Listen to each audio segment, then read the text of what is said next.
Assalamualaikum warahmatullahi wabarakatuh. Waalaikumsalam warahmatullahi wabarakatuh. Selamat pagi anak-anak. Selamat pagi, Ibu.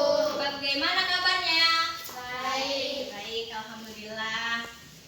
Baik, untuk memulai pelajaran kita pada pagi hari ini, marilah kita sama-sama berdoa. Silakan kepada ketua kelas untuk memimpin doa. Berdoa dalam hati. Berdoa. Baik, daftar hadirnya semua hadir anak-anak? Hadir.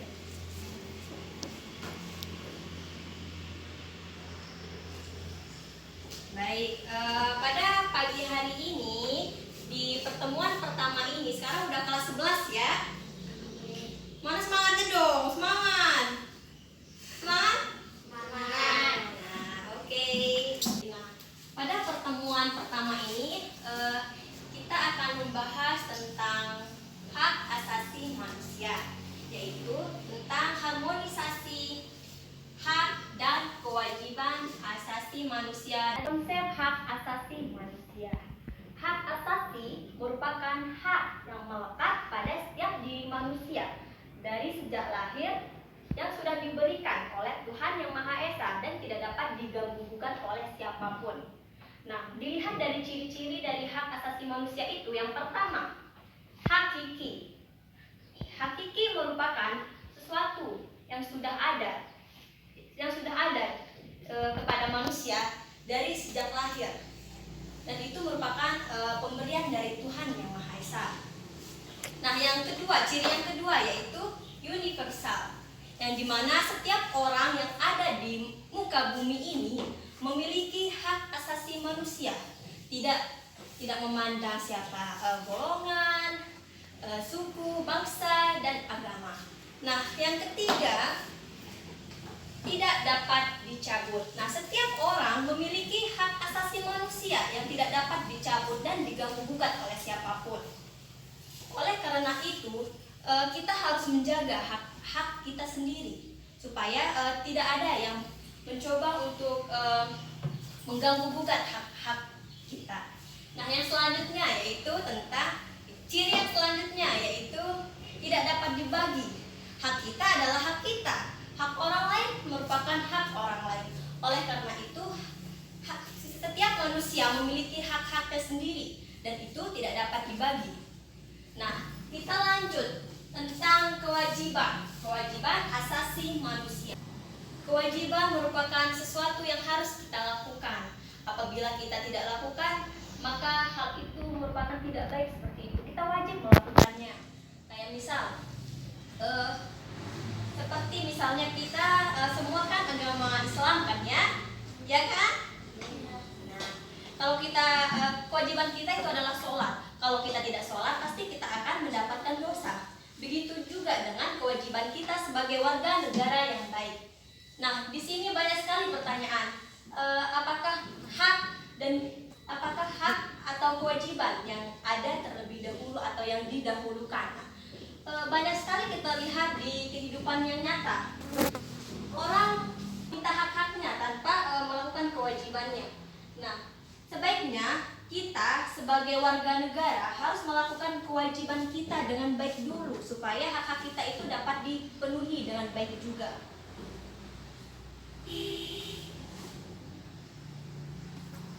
Nah, kita lanjut ya ke materi selanjutnya yaitu tentang substansi hak dan kewajiban dalam Pancasila. Nah, Pancasila merupakan dasar negara kita. Kita harus berpedoman kepada Pancasila supaya kita menjadi warga negara yang baik. Nah, di dalam kelima sila Pancasila tersebut, di sana sudah mencakup hak dan kewajiban asasi manusia. Misalnya di sila yang pertama yaitu tentang ketuhanan yang Maha Esa. Nah, di situ di dalam sila Pancasila yang pertama, setiap orang memiliki hak untuk memeluk setiap orang berhak beribadah dengan agamanya masing-masing tanpa adanya paksaan untuk memeluk agama seseorang seperti itu. Nah, yang sila kedua yaitu kemanusiaan yang adil dan beradab. Nah, di dalam sila kedua tentu kita sebagai warga negara Indonesia harus memiliki rasa yang adil tanpa memandang siapa mereka. Kita harus bersikap adil baik itu kepada teman-teman, keluarga, masyarakat dan sebagainya. Nah, dilanjutkan yaitu ke sila ketiga, yaitu persatuan Indonesia. Nah, untuk mencapai suatu persatuan Indonesia yang ada di negara kita ini, kita harus sama-sama melakukan perbuatan bekerja sama atau bergotong royong dengan sesama masyarakat, sesama warga negara Indonesia, supaya tercapainya hak dan kewajiban asasi manusia. Nah, yang selanjutnya yaitu kerakyatan yang dipimpin oleh hikmat kebijaksanaan dalam permusyawaratan perwakilan.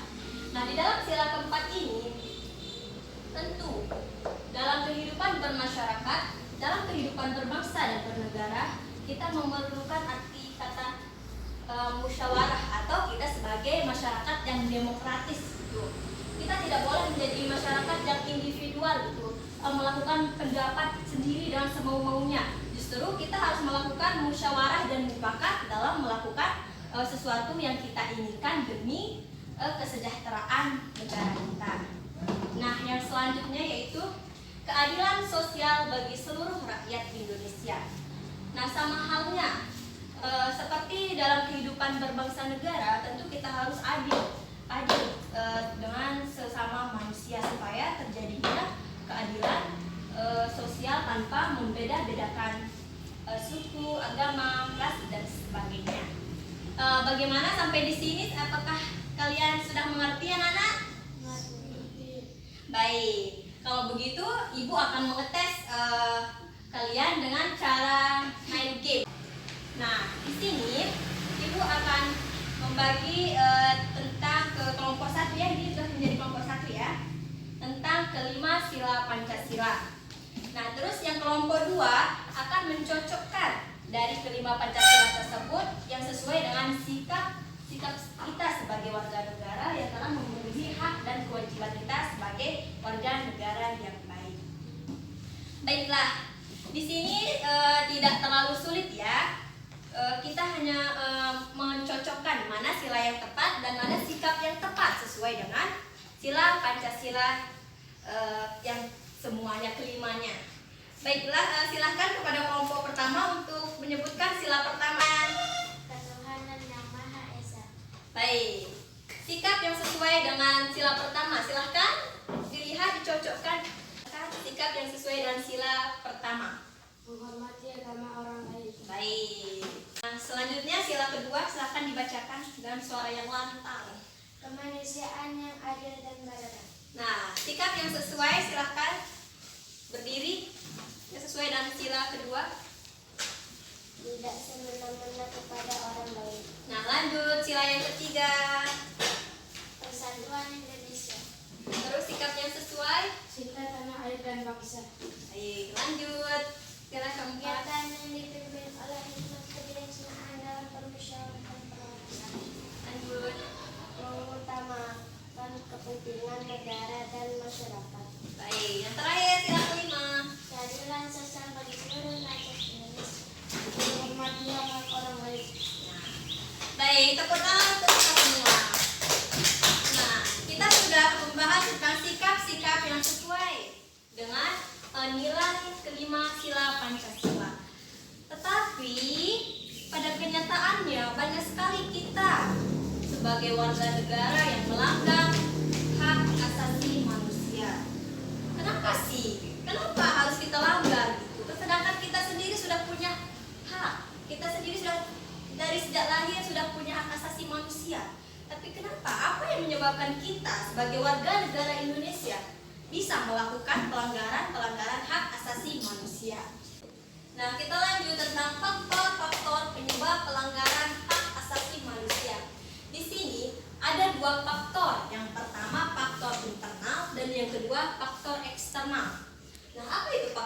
internal.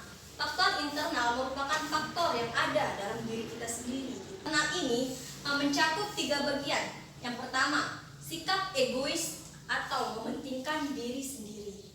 Nah, kita lihat sikap egois ini merupakan salah satu faktor penyebab pelanggaran HAM. Misal contohnya, semua warga negara berhak untuk melanjutkan pendidikan.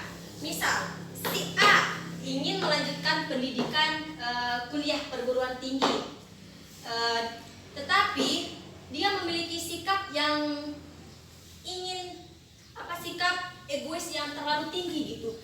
Pokoknya aku harus lulus di sini, aku harus lulus di sini dengan melakukan apapun. Nah, oleh karena itu dia mencoba untuk melakukan penyogokan. Nah, ini merupakan suatu sikap yang tidak baik gitu. Ini merupakan sikap internal yang tidak baik, yaitu sikap egois yang dimiliki oleh si A ini supaya dia lulus di fakultas, lulus di universitas yang dia inginkan. Sedangkan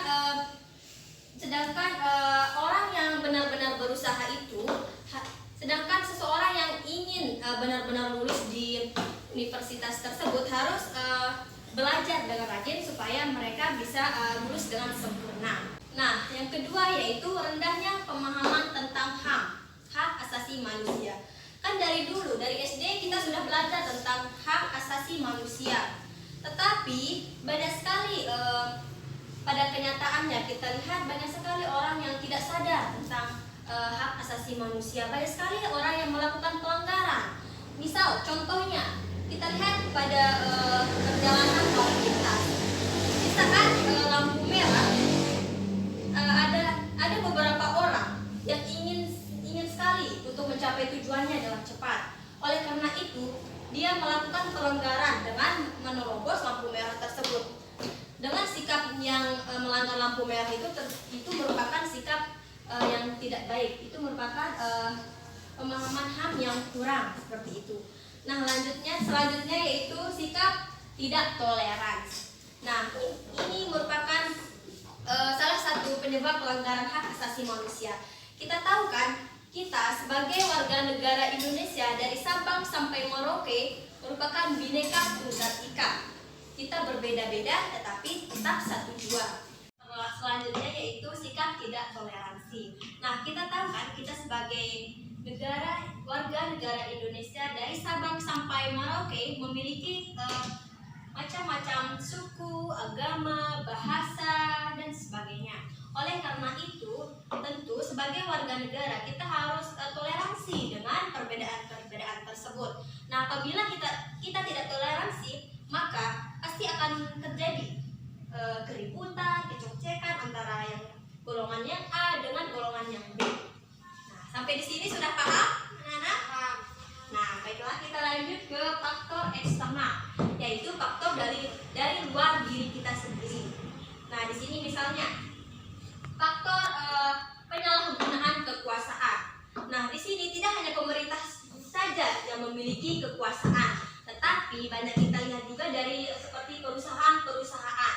Nah, contohnya seorang bos memberikan gaji kepada karyawannya dan tidak sesuai dengan apa yang mereka lakukan. Dengan adanya hal tersebut tentu merupakan pelanggaran hak asasi manusia. Seorang bos tersebut semena-mena dalam kekuasaannya tanpa memperhatikan bawahan-bawahannya atau karyawan-karyawannya. Nah, selanjutnya yaitu kurang tegaknya penegak aparat hak asasi manusia.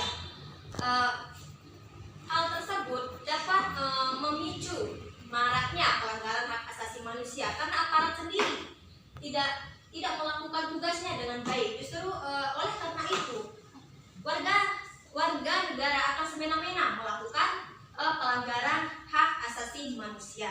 Nah, yang terakhir yaitu penyalahgunaan teknologi. Nah, sekarang kita berada di era yang modern. Tentu semuanya serba teknologi. Apalagi sekarang di masa pandemi. Sekarang banyak sekolah yang melakukan pembelajaran lewat daring. Tetapi tidak semua orang melakukan teknologi dengan cara yang positif. Ada juga orang-orang yang menyalahgunakan teknologi. Seperti contohnya, kita ingin membeli barang dengan belanja online gitu. Nah, mereka melakukan promosi yang menggiurkan, beli satu gratis satu. Tetapi setelah uangnya ditransfer, ternyata barangnya tidak dikirim-kirim. Oleh karena itu sangat merugikan banyak orang gitu. Itu merupakan pelanggaran hak asasi manusia. Baik, dari sampai sini ada yang bertanya tentang pelanggaran hak asasi manusia. Mengerti semuanya? Mengerti. Nah, kalau mengerti, Ibu akan membagi kalian menjadi 2 kelompok. Di sini kelompok 1 akan membahas tentang contoh pelanggaran HAM ringan dan HAM berat. Silahkan ditulis dulu. Selanjutnya untuk kelompok 2 yaitu contoh kasus pelanggaran HAM di Indonesia. Baiklah, Ibu akan memberikan waktu kalian 10 menit untuk menyampaikan materinya. Boleh browsing ya. Kalian bawa HP semua? Nah, baik, browsing. Nanti setelah selesai jawabannya silahkan dipresentasikan di depan. Kelompok 1 maju ke depan untuk mempresentasikan hasil diskusinya dengan kelompok. Silahkan maju ke depan. Ayo semua maju. Kan dibacakan dengan suara yang besar ya. Contoh pelanggaran HAM ringan. 1. Pelanggaran di sekolah. Seseorang siswa dengan sengaja mengejek, mencemooh, dan menyiksa siswa lainnya. Seseorang siswa secara sengaja terlibat tawuran dengan pelajar lainnya. Dan aktif dan ini. Baik, tepuk tangan untuk kelompok 1 yang sudah mempresentasikan hasil diskusinya. Silakan duduk dulu. Baik, sekarang giliran kelompok 2. Contoh kasus pelanggaran HAM di Indonesia. 1. Pembersihan PKI 1965 sampai 1966 berkaitan dengan dibunuhnya 30 jenderal dalam peristiwa 30 September 1965. G30S atau di pemerintahan Pasir Baru menunding PKI sebagai bidang makro. Baik, sudah berikan tepuk tangan kepada kelompok 2. Baik, tadi kalian sudah mempresentasikan hasil kalian. Nah, berkaitan dengan waktu, kita sudah akan pulang main. Oleh karena itu, silahkan untuk semua kelompok untuk membersihkan tempat duduknya. Nah, baiklah, untuk menutup pembelajaran kita pada pagi hari ini, silakan ketua kelas memimpin doa. Silakan. Berdoa dalam hati. Doa. Baik, nah semoga pada pagi hari ini kita mendapatkan ilmu yang bermanfaat dan barokah, dan tidak lupa jaga kesehatan, semangat selalu belajar. Akhir kata saya ucapkan banyak terima kasih. Marilah kita tutup pembelajaran kita pada pagi hari ini dengan membaca hamdalah alhamdulillahirabbil alamin dan dengan doa kafaratul majelis. Subhanakallahumma wa bihamdika asyhadu an la ilaha illa anta astaghfiruka wa atubu ilaik. Baik anak-anakku semua, sampai bertemu di pertemuan selanjutnya. Sekian, wassalamualaikum warahmatullahi wabarakatuh. Waalaikumsalam warahmatullahi wabarakatuh.